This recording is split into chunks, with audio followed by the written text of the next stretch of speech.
This is Jamal. Jamal is a boy who lives in a poor neighborhood. He has a friend named Kevin, who lives in a wealthy neighborhood. All of Jamal's neighbors are African American, and all of Kevin's neighbors are white.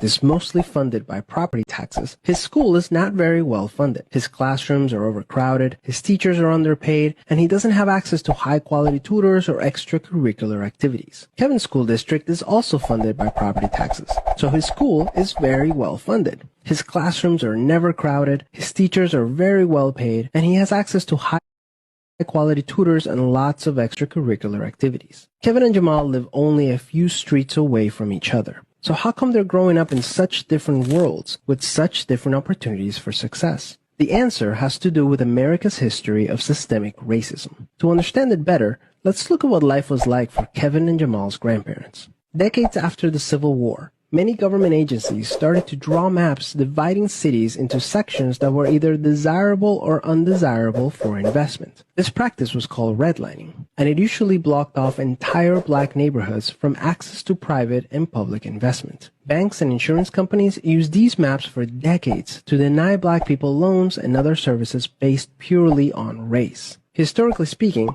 owning a home and getting a college education is the easiest way for an American family to build wealth. But when Jamal's grandparents wanted to buy a house, the banks refused because they lived in a neighborhood that was redlined. So Jamal's grandparents were not able to buy a home, and because colleges could prevent them from attending through legal segregation, their options for higher education were really scarce. Kevin's grandparents, on the other hand, got a low-interest loan to buy their first house and got accepted into a handful of top universities, which traditionally only accepted white students. This opened up a wealth of opportunities that they were able to pass on to their kids and grandkids.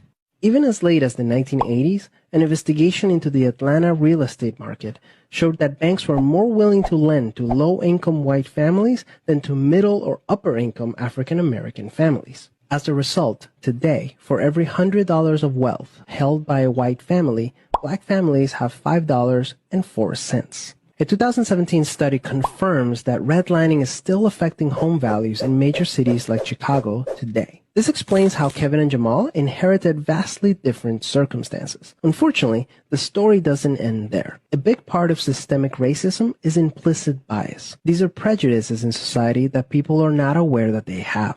Let's go back to Kevin and Jamal.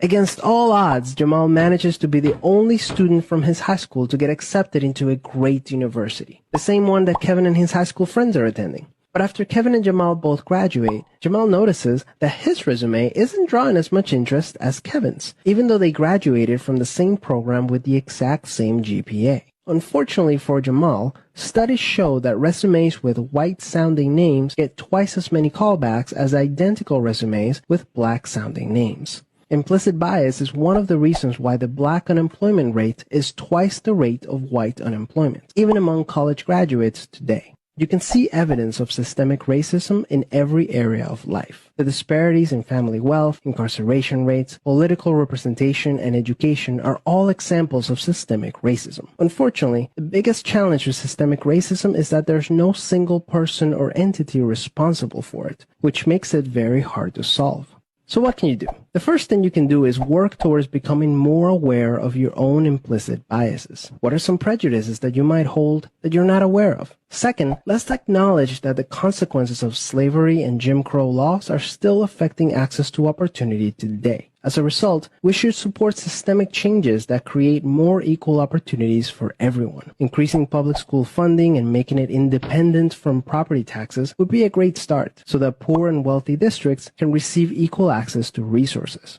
Systemic problems require systemic solutions. Luckily, we're all part of the system, which means that we all have a role to play in making it better. Peace.